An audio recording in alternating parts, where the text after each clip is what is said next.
राधे राधे भक्तों। आज हम करेंगे 5वां अध्याय भगवती गीता का। ओम नमो भगवते वासुदेवाय विश्वेश्वराय आदि पुरुष पालिक प्रसाय नमः।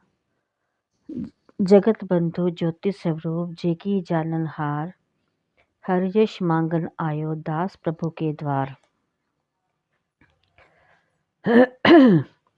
अथ 5वां अध्याय ब्रह्मते।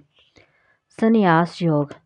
अर्जुन वाच। अर्जुन श्री कृष्ण भगवान जी से प्रश्न करते हैं कि हे श्री कृष्ण भगवान जी, कर्मों का त्याग, संन्यास और कर्म योग निश्चय कर कहो, जिससे मेरा कल्याण होवे। अर्जुन के प्रश्न का उत्तर श्री कृष्ण भगवान जी देते हैं।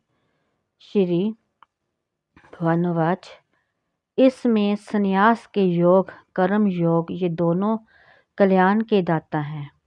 इसमें संन्यास के निमित्त जो कर्म त्यागना सो उचित नहीं, कर्म करना अर्थात कर्म योग भला है। और जो प्राणी ज्ञान की ऐसी बात को समझने हारा है, सन्यासी है, वो कैसा है? जो सब बातों में हर्ष शोक से रहित है। हे महाबाहु अर्जुन, ऐसा जो निर्द्वंद है सो सुखैन हो संसार के बंधन से मुक्त होता है। अब अर्जुन और सुन, सांख्य और योग को भिन्न भिन्न अज्ञानी कहते हैं, पंडित नहीं कहते। योग अर्थात मेरा ज्ञान गोष्ठ कथा वार्ता करनी, सो ये दोनों एक ही हैं और इन दोनों का फल भी एक ही है। जिसे मेरे परम स्थान की संख्या वाला पाता है, उसी स्थान को योगी भी प्राप्त होते हैं। जिन्होंने सांख्य और योग एक ही कर जाना है, उन्होंने यथार्थ जाना है। हे अर्जुन, संन्यास जो संसार के सभी कर्म देह और मन से त्यागना, इसका नाम संन्यास है। हे महाबाहु अर्जुन, जे संन्यास पाना ब्रह्म योग से जुड़े बिना कठिन है। जब स्मरण साथ जुड़ता है, तब सुखैन ही संसार के सुखों की बात भूल जाता है। इसका नाम संन्यास है। स्मरण योग साथ जुड़े हैं, ऐसा मुनीश्वर जो है सो तत्काल ही पार ब्रह्म को आ मिलता है। ऐसा जो प्राणी योग साथ जुड़वा और निष्काम निर्बल है, और आत्मा जिसको संसार का वासना से निवार्या है, आत्मा को जिसने और समस्त इंद्रियों जिसने पकड़ रखी हैं, और सब भूत प्राणियों में एक ही आत्मा ब्रह्म दृष्टि आया है, ऐसा जो प्राणी है सो कर्म करता भी अकर्ता है, निर्लेप है।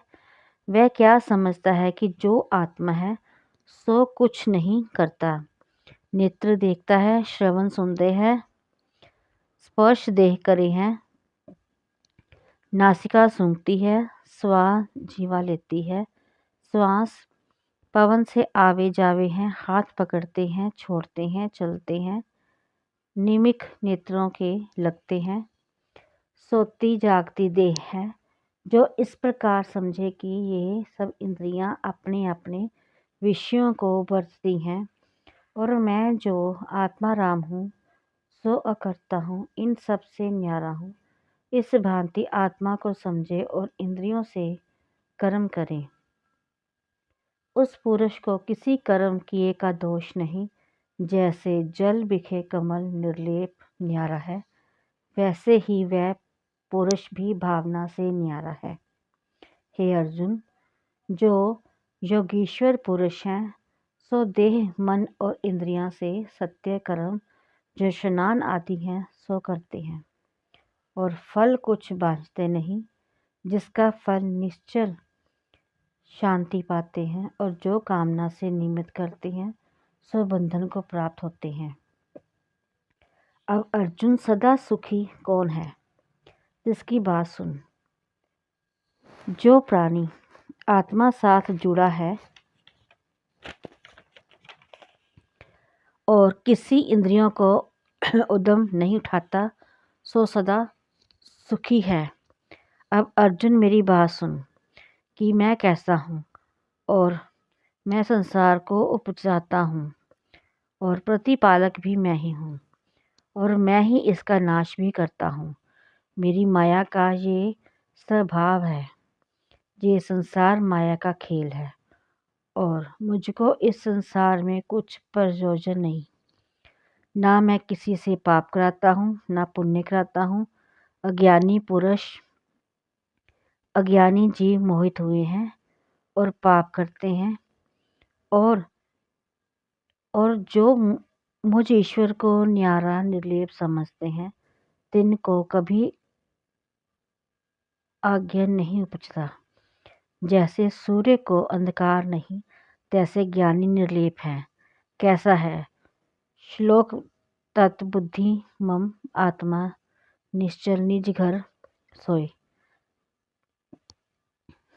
सब किल विष उतरे ज्ञान कर, बोल जन्म न होए। अति अडोल और चेतना सब जाने, प्रभु सोए। सबसे वर्ते सो प्रभु, सबसे न्यारा सोए। ध्यान रूप गुरु ज्ञान कर, अवर ना पेखु कोई। मनुआ निश्चल बुद्धि, फिर आपे आप सोए। श्वास श्वास समृद्ध रहो, आत्म राम सुचित। शरण एक ही पकड़ तू, दृढ़ चित राखो मीत। तन धन तुमरा मन तुम ही, मोह नहीं सब तोय। ऐसा निश्चय दृढ़ कर, विघ्न ना लागे कोय। मुझको न्यारा निर्लेप जाने, और मेरे बिखे परम प्रीत रहे। मेरी ही शरण रहे, और श्वास श्वास मेरा भजन स्मरण करे। ऐसा मुझको जानकर मेरा भजन करता है। हे अर्जुन, जो ऐसा पहचाने सो मेरे परमानंद विनाशी पद में जाए प्राप्त होता है। वहाँ गए से गिरता नहीं, सो पूर्ण ज्ञानी। अब ब्राह्मण कैसा है, सो सुन। जन्म से उच्च ब्राह्मण के घर का जन्म और विद्या से पूर्ण होए, उस ब्राह्मण को जन्म का गर्व भी ना हो। सबसे नम्रता राखे। जिसको साधु ब्राह्मण और गो हाथी श्वान और कुत्ता और चंडाल ऊंच नीच सब एक ही समान है। ऐसा जो समदृष्टि पंडित कहलाता है, वह जन्म मरण के बंधन से मुक्त हुआ और आत्मा ब्रह्म जो सब बिखे निर्लेप जानता है। ऐसा जिसको ब्रह्म दृष्टि आया है और जो भली वस्तु पाकर प्रसन्न नहीं होता और बुरी वस्तु पाए से बुरा नहीं मानता। ऐसा जो स्थिर बुद्धि ज्ञानी ब्रह्म को जानने हारा, जिसके हृदय में कुछ ज्ञान नहीं रहा, बाहर की इंद्रियों के सुख उसके भूल गए हैं, और आत्मा के सुख में जो मगन हुआ है। हे कुंती नंदन अर्जुन, जिसका आत्मा ब्रह्म योग साथ जुड़ा है, जिसने ही अविनाशी सुख पाया है और भोगों का सुख अंतवंत है, सो विषय भोगों को त्याग के आत्मा का सुख भोगते हैं। इंद्रियों के भोगों विषय नहीं रमते। इंद्रियों के भोग दुखों के उपजने हारे हैं। इंद्रियों के भोगों की ओर नहीं आते। अब जिसका आगे जन्म नहीं, तिसकी बात सुन। जिससे बटलाही से एक दाना निकाल देते हैं, यदि वह दाना गला है तो भी दाने गले हैं, तो सभी दाने गले हैं। जो एक कच्चा है तो सभी कच्चे हैं। इस प्रकार जिस ज्ञानी को काम क्रोध नहीं उपजता, जिसका फिर जन्म नहीं, जिसने काम क्रोध दोनों शत्रु जीते हैं, तिसने ही योग की युक्ति जानी है, और सोई मनुष्य संसार विषय सुखी है।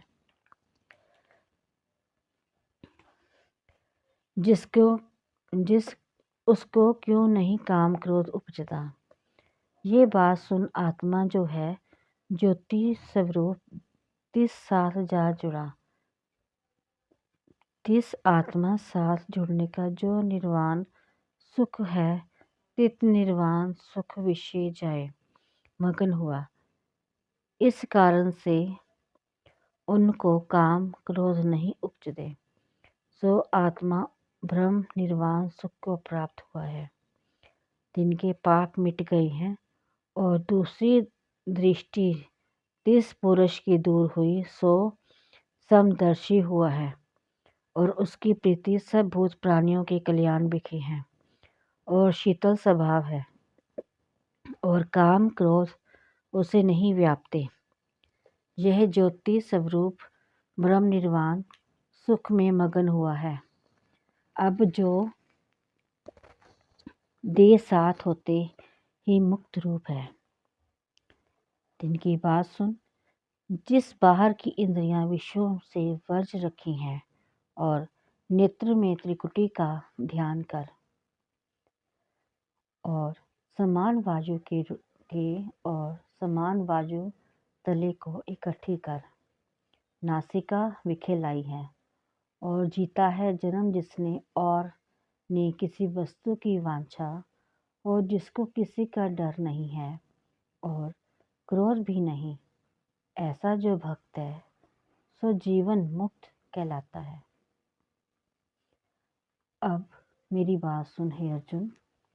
कई कोट लोग योग पाने के निमित्त यज्ञ करते हैं और कई कोट लोग तपस्या करते हैं और यज्ञ भी करते हैं। सो उन यज्ञों और तपस्याओं के भोक्ता भी आप हैं और सब लोगों का ईश्वर और सब भूत प्राणियों का मित्र ऐसा जो प्रभु है। जो कोई ऐसा जाने कि कृष्ण भगवान जी ऐसे हैं, तिनके जानने के फल क्या पाता है, सो परम सुख को पाता है। इसी के साथ 5वां अध्याय समाप्त होता है। अब 5वें अध्याय का महात्म्य सुनते हैं। 5वें अध्याय का महात्म्य।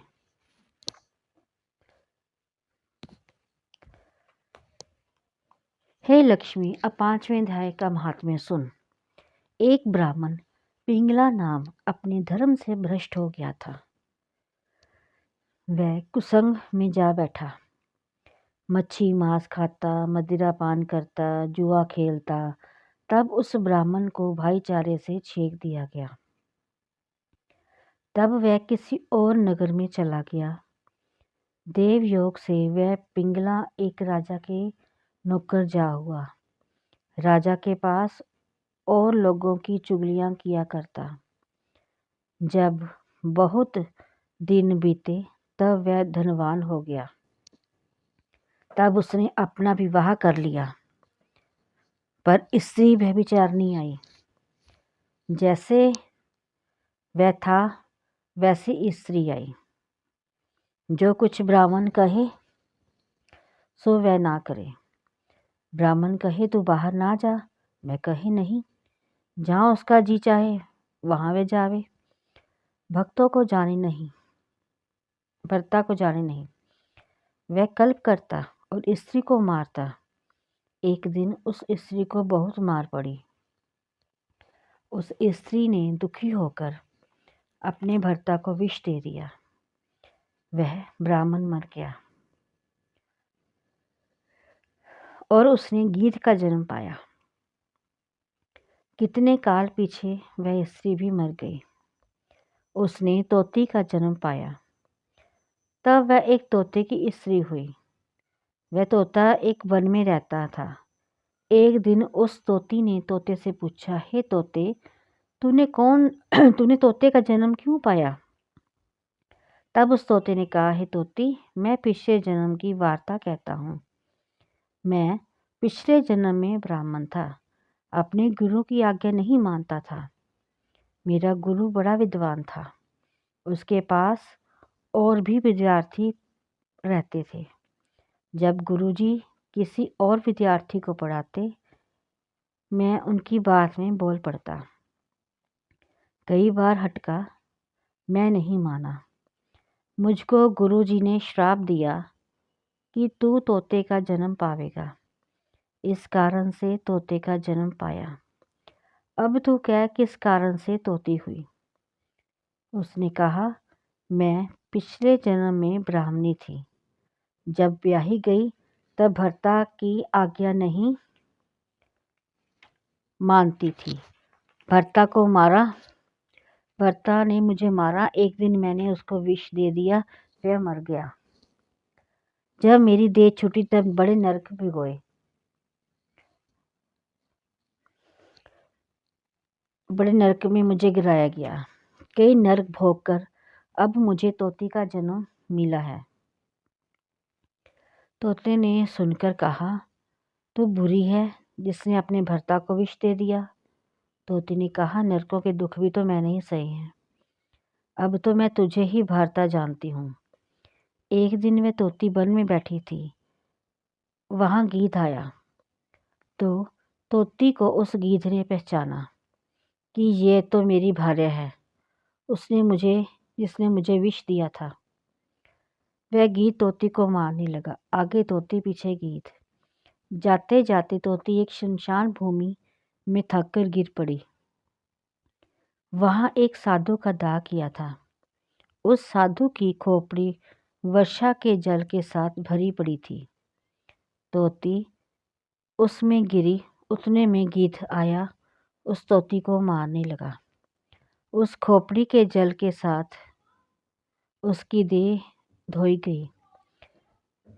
वह आपस में लड़ते लड़ते मर गया। अधम देह से छूटकर देवदेह पाए। विमान आए, तिस पर बैठकर वे कुंठ को गए। तब तोती ने कहा, हे गीध, ऐसा कौन पुण्य किया जो वैकुंठ को चले हैं? गीध ने कहा, हमने तो इस जन्म में कोई पुण्य नहीं किया। मैं इस पुण्य को नहीं जानता। इतने में दोनों धर्मराज की पुरी में गए। धर्मराज ने कहा, क्यों रे गीध, तू पीछे कौन था?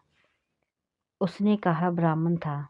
मुझे अपने भाइयों ने देश निकाला दिया। मैं और देश में जा बसा। वहाँ मैंने विवाह किया। दुराचार ने स्त्री मिली। उसने मुझे विष देकर मारा और वह मरकर तोती हुई। मैं गीध हुआ। मैं इसको पहचान कर मारने लगा। वहाँ एक शमशान में मनुष्य की खोपड़ी जल के साथ भरी थी। उसमें तोती गिरी। मैं वहाँ पहुँचा। उसका जल हम दोनों ने स्पर्श किया। तत्काल ही देह छूटी, देवदेह पाई। विमान पर चढ़कर हम दोनों को वैकुंठ को ले गए। ये कौतुक हमको कुछ मालूम नहीं हुआ। तब धर्मराय ने कहा, वह खोपड़ी साधु की थी। वह श्री गंगा जी में स्नान करके नित्य श्री गीता के 5वें अध्याय का पाठ किया करता था। वह खोपड़ी परम पवित्र थी। उसके स्पर्श से तुम वैकुंठवासी हो। और अपने पार्षदों को धर्मराज ने आज्ञा दी कि जो प्राणी श्री गंगा जी का स्नान करके गीता जी का पाठ करते हैं, तिनको मेरे पूछे बिना वैकुंठ को ले जाया करो। और जो संतों की सेवा करते हैं, तिनको भी वैकुंठ ले जाया करो। तब पार्षद दोनों को वैकुंठ ले गए। श्री नारायण जी ने कहा, हे लक्ष्मी, यह गीता जी के 5वें अध्याय का महात्म्य है जो तूने श्रवण किया। इति श्री पद्म पुराणे सतीश्वर संवादे उत्तराखंडे गीता महात्म्य नाम 5वां अध्याय संपूर्णम। भक्तों बोलो राधे राधे। बोलिए विष्णु भगवान की जय, लक्ष्मी माता जी की जय। आज हमारा 5वां अध्याय भी समाप्त हुआ। राधे राधे। आरती श्री गीता जी की। जय गीता माता मैया, जय गीता ता माता। सुख करनी दुख हरनी, सुख करनी दुख हरनी, तुमको जग गाता। जय गीता माता, जय गीता माता, मैया जय गीता माता। सुख करनी दुख हरनी, सुख करनी दुख हरनी, तुमको जग गाता। जय गीता माता। अज्ञान मोह ममता को छिन में नाश करे, मैया छिन में नाश करे। सत्य ज्ञान का मन में, सत्य ज्ञान का मन में, तू प्रकाश करे। जय गीता माता।